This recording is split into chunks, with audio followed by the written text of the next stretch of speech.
کیا زمین پر پانی سدرۃ المنتہا کی جڑوں سے آ رہا ہے؟ احادیث میں آتا ہے کہ زمین پر بہنے والے دریائے نیل اور دریائے فرات سدرۃ المنتہا کی جڑوں سے نکلتے ہیں۔ دریائے نیل اور دریائے فرات کا شمار دنیا کے عظیم ترین دریاؤں میں ہوتا ہے۔ ایک اندازے کے مطابق ان دریاؤں کی عمر 30 ملین سال سے بھی زیادہ ہے۔ سوال یہ ہے کہ 30 ملین سالوں سے بہنے والے دریاؤں میں پانی آخر سدرۃ المنتہا سے کیسے آ رہا ہے؟ سدرۃ المنتہا کیا ہے؟ آئیں آج ہم آپ کو اس بارے میں بتاتے ہیں۔ جب آپ صلی اللہ علیہ وسلم معراج پر گئے تو آپ نے ایک بہت بڑا درخت دیکھا۔ یہ درخت اتنا بڑا تھا کہ اس کی جڑیں چھٹے آسمان میں پیوست تھیں اور اس کی شاخیں 7ویں آسمان کو چھو رہی تھیں۔ اس درخت کا نام سدرۃ المنتہا تھا۔ سدرۃ المنتہا کی جڑوں سے 4 نہریں نکل رہی تھیں۔ آپ صلی اللہ علیہ وآلہ وسلم نے جبرائیل علیہ السلام سے پوچھا کہ یہ کون سی نہریں ہیں؟ جواب ملا 2 نہریں جنت الماوا میں جا رہی ہیں اور 2 نہریں زمین پر دریائے نیل اور دریائے فرات میں نکلتی ہیں۔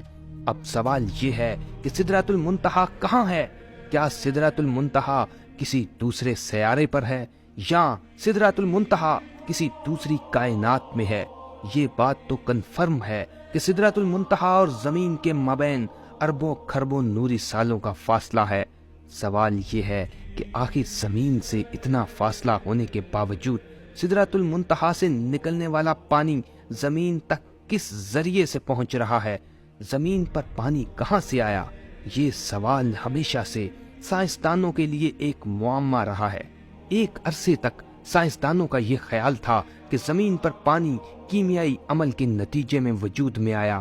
پانی پر تحقیق کرنے والے بہت سے جدید سائنسدانوں کا خیال ہے کہ زمین پر پانی کسی دوسرے سیارے سے آیا ہے۔ 20ویں صدی کے آغاز میں کچھ سائنسدانوں نے نظریہ دیا تھا کہ زمین کے بننے کے فوراً بعد کئی سالوں تک شہاب ثاقب کی بارش ہوتی رہی۔ عین ممکن ہے کہ یہ شہاب ثاقب اپنے ساتھ پانی زمین پر لائے ہوں۔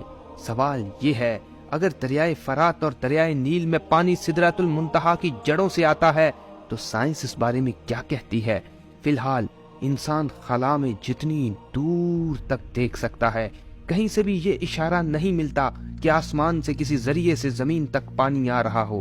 ادھر یہ سوال پیدا ہوتا ہے کہ پھر سدرۃ المنتہا سے نکلنے والی نہروں کا پانی زمین تک کیسے آ رہا ہے؟ حال ہی میں کچھ جاپانی سائنسدانوں نے دعویٰ کیا ہے کہ زمین پر پانی ریوگو نامی سیارچے سے آیا ہے۔ ریوگو نامی سیارچہ دراصل زمین سے 300 ملین کلومیٹر دور ایک بہت بڑا پتھر ہے۔ یہ پتھر اتنا بڑا ہے کہ اس کا سائز زمین کے کسی شہر جتنا بڑا ہے۔ یہ سیارچہ اربوں کھربوں نوری سالوں کا سفر طے کر کے ہمارے نظام شمسی میں پہنچا ہے۔ سوال یہ ہے کہ یہ سیارچہ جہاں سے آیا ہے کیا وہ جگہ سدرۃ المنتہا کا حصہ ہے؟ اب تک سائنس اس بات کو تسلیم کر ہی چکی ہے کہ زمین پر پانی کہیں اور سے آیا ہے۔ آئیں اب اس بات کو سمجھنے کی کوشش کرتے ہیں کہ سدرۃ المنتہا کی جڑوں سے نکلنے والا پانی زمین تک کیسے پہنچ رہا ہے۔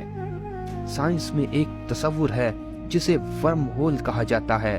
ورم ہول کائنات میں موجود ایسا دروازہ سمجھ لیجئے کہ جس کے ذریعے کروڑوں اربوں نوری سالوں کا فاصلہ پلک جھپکنے میں طے کیا جا سکتا ہے۔